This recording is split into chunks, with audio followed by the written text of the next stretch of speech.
নমস্কার বন্ধুরা, আমাদের চ্যানেলে আপনাদের সবাইকে স্বাগত। আপনারা কি জানেন জগন্নাথ দেবের একজন প্রিয় মুসলিম বন্ধু ছিল? আজকের ভিডিওটা মূলত সেই গল্পকে কেন্দ্র করে। তো ভিডিওটা স্কিপ না করে পুরোটা মনোযোগ সহকারে দেখবেন। আশা করি এই ভিডিওটা আপনাদের ভালোই লাগবে। তাহলে আর দেরি না করে ভিডিওটি শুরু করছি। ধন্যবাদ। এমন প্রচুর গল্প লোকমুখে ঘুরে বেড়ায় যেখানে ঈশ্বর স্বয়ং একটি মানুষকে দেবত্বের পর্যায়ে উন্নীত করে থাকেন। ভারত এমন একটি দেশ যার গল্প ভাণ্ডার অত্যন্ত সমৃদ্ধ। যুগ যুগ ধরে নানা গল্পকথা এই দেশের সংস্কৃতির সাথে একাত্ম হয়ে গিয়েছে। এদেশে ১৬ শতকের শেষ দিক থেকে ভক্তি আন্দোলনের সূচনা হয়। এই আন্দোলনের ফলে শুধু ভারতীয় দর্শনই সমৃদ্ধ হয়নি, বরং ভারতীয় ধর্মভাবনায় এক যুগান্তকারী পরিবর্তন আসে। ভারতীয় ধর্মভাবনায় ঈশ্বর একজন অভিভাবক, স্থানীয় চরিত্রের থেকে একজন বন্ধু হিসাবে প্রতিপন্ন হতে লাগলেন। এই ভক্তি আন্দোলনের মধ্যে নিজামুদ্দিন আউলিয়া, আমির খসরুর মতো মানুষের হাত ধরে সুফিবাদের আগমন এই আন্দোলনকে আরও জোরদার করে তোলে। এই আন্দোলনের পথিকৃৎ হিসাবে আমরা যতই গুরু নানক, কবির, কালিদাস, বুল্লে শাহ, রামপ্রসাদ সেনের নাম মনে করি, ততই বিস্মৃতির অন্ধকারে তলিয়ে যান মুঘল আমলের ভক্তিবাদী কবি ভক্ত শালবেগ। যেই মানুষটি সারা জীবন প্রাণপাত করে জগন্নাথ দেবকে উৎসর্গ করে উড়িয়া ভাষায় ভজন লিখে গিয়েছেন, কিন্তু তবুও আমৃত্যু তাকে পুরীর জগন্নাথ মন্দিরে ঢোকার অনুমতি দেওয়া হয়নি। সেই সময় মুঘল সম্রাট জাহাঙ্গীর সুবেদারি প্রথার মাধ্যমে দেশ শাসন করেছেন। এই প্রথা তার পূর্বপুরুষেরা স্থাপন করে গিয়েছিলেন। তেমনি একজন সুবেদার ছিলেন শালবেগ, যিনি মুঘল রাজত্বে কলিঙ্গ অঞ্চলের সবচেয়ে বিশ্বস্ত সুবেদার ছিলেন। বলা হয়ে থাকে এই দুর্ধর্ষ যোদ্ধা সুবেদার শালবেগ যুদ্ধক্ষেত্র থেকে একজন ব্রাহ্মণ হিন্দু বিধবাকে অপহরণ করে বিবাহ করেন এবং তার নাম রাখেন ফতেমা বিবি। তবে তার আসল নামটি আজ পর্যন্ত জানা যায়নি। ভারতীয় পুরাণ এমন অনেক গল্পে সমৃদ্ধ, যেগুলি ঈশ্বরের মানুষের সঙ্গে বন্ধু হবার গল্প বলেছে। সে রামচন্দ্রের কবি কালিদাসের সাথে ছদ্মবেশে দেখা করে বন্ধুত্ব পাতানোর গল্পই হোক, কিংবা চণ্ডীমঙ্গলে দেবী চণ্ডীর মূল চরিত্র লালকেতুর দ্বিতীয় বিবাহিতা স্ত্রী হিসাবে প্রথম স্ত্রী ফুল্লরার সাথে সেই পাতানোর গল্প।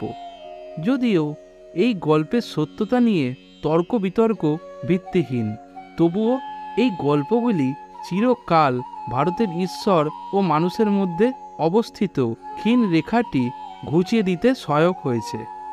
ভুবনেশ্বরে রিজিওনাল ইনস্টিটিউট অফ এডুকেশনের ইতিহাসে অধ্যাপক শ্রী প্রীতিশ আচার্য বলেন যে অনেক পণ্ডিতের মতে শালবেগের জন্ম ১৬০৬, মতান্তরে ১৬০৭ খ্রিস্টাব্দে। বড় হয়ে শালবেগ নিজের বাবার মতোই দুর্ধর্ষ যোদ্ধা হয়ে উঠলেন। একের পর এক বহিরাগতদের আক্রমণ প্রতিহত করে তিনি মুঘল রাজদরবারেও অত্যন্ত প্রাণপাত্রও হয়ে উঠলেন। পরাক্রমশালী সৈনিক থেকে একজন জগন্নাথ ভক্ত হয়ে ওঠার পেছনে মনে করা হয়ে থাকে যে তার মায়ের হাত আছে। প্রচলিত লোককথা অনুসারে একবার যুদ্ধ থেকে ফিরে সাংঘাতিক জ্বরে পড়লেন শালবেগ। তার মায়ের নির্দেশ অনুসারে শালবেগ প্রভু জগন্নাথের কাছে তার অসুস্থতা সারিয়ে দেওয়ার জন্য প্রার্থনা করতে লাগলেন। তিনি সেরে উঠলেন এবং তারপরেই জগন্নাথের একনিষ্ঠ ভক্ত হিসাবে আত্মপ্রকাশ করলেন। যদিও এই গল্পগুলির কোনো প্রামাণ্য তথ্য নেই, তবে এগুলি উড়িষ্যার মানুষের কাছে যুগ যুগ ধরে একমুখেই শুধু প্রচারই পায়নি, বিশ্বাস হিসাবে অধিষ্ঠিত হয়েছে। তিনি তার প্রাণের ঠাকুরকে দেখতে তাই চলে গেলেন পুরীর জগন্নাথ মন্দিরে, কিন্তু মন্দিরের নিয়ম অনুযায়ী তৎকালীন সময়ে উচ্চবর্ণের হিন্দু ছাড়া কাউকে মন্দিরে ঢুকতে দেওয়া হতো না। হতাশ ও অপমানিত হয়ে শালবেগ বৃন্দাবন অভিমুখে যাত্রা করেছিলেন বলে শোনা যায়। একজন মুসলিম হবার জন্য শালবেগ কোনোদিনই মন্দিরে গিয়ে প্রভু জগন্নাথকে দর্শন পাননি। তাই তিনি কৌশলে বৃন্দাবন থেকে ফেরার দিন হিসাবে চয়ন করলেন রথযাত্রার দিনটি। যখন জগন্নাথ রথে চেপে মাসির বাড়ির দিকে যাবেন, উনি ঠিক করলেন তখনই জগন্নাথ দর্শন লাভ করবেন। কিন্তু পথে তার দেরি হয়ে যায়। তিনি প্রার্থনা করতে থাকেন প্রভুর কাছে যে তিনি যেন না পৌঁছানো অবধি তিনি তার জন্য অপেক্ষা করেন। লোককথা অনুসারে শালবেগ না আসা পর্যন্ত রথের চাকা এক চুল গড়ানো যায়নি। অন্য একটি লোককথা অনুসারে তিনি একবার দিল্লি থেকে পুরী ফিরছিলেন বালাসোর হয়ে। সেই সময় তিনি বালাসোরের স্বামী নারায়ণ মন্দিরের কাছে আশ্রয় নিলেন কিছুদিন বিশ্রাম করার জন্য। কিন্তু তিনি সন্ধ্যা আরতি দেখার ইচ্ছা প্রকাশ করলে তাকে মন্দিরের ভেতর ঢুকতে বাধা দেওয়া হয়। তাই শালবেগ নিজের বিছানায় শুয়ে মন দিয়ে আরতির ভজন ও কৃষ্ণ মহিমা শুনতে লাগলেন ও সেগুলি আত্মস্থ করতে লাগলেন। পরের দিন হঠাৎ মন্দিরের প্রধান পুরোহিত দেখলেন গর্ভগৃহ থেকে মূর্তি উধাও হয়ে গেছে। সেই রাত্রেই বালাসোরের রাজা স্বপ্নে দেখলেন যে দেবতা তার মন্দির ছেড়ে বেরিয়ে এসেছেন তার প্রিয় ভক্তের সাথে দেখা করার জন্য। সেই স্বপ্ন দেখার পরেই রাজা তৎক্ষণাৎ মন্দিরের দেওয়ালে ফুটো করার আদেশ জারি করলেন। শালবেগ সেই ছিদ্রে চোখ লাগাতেই দেবতা আবার নিজের জায়গায় আবির্ভূত হলেন। শালবেগও আরতি দেখতে সমর্থ হলেন। ভারতের মতন এমন দর্শন সমৃদ্ধি দেশে গল্প কথাগুলি আর গল্প থাকে না, এক জলজ্যান্ত মানুষের জীবনের অঙ্গ হয়ে পড়ে।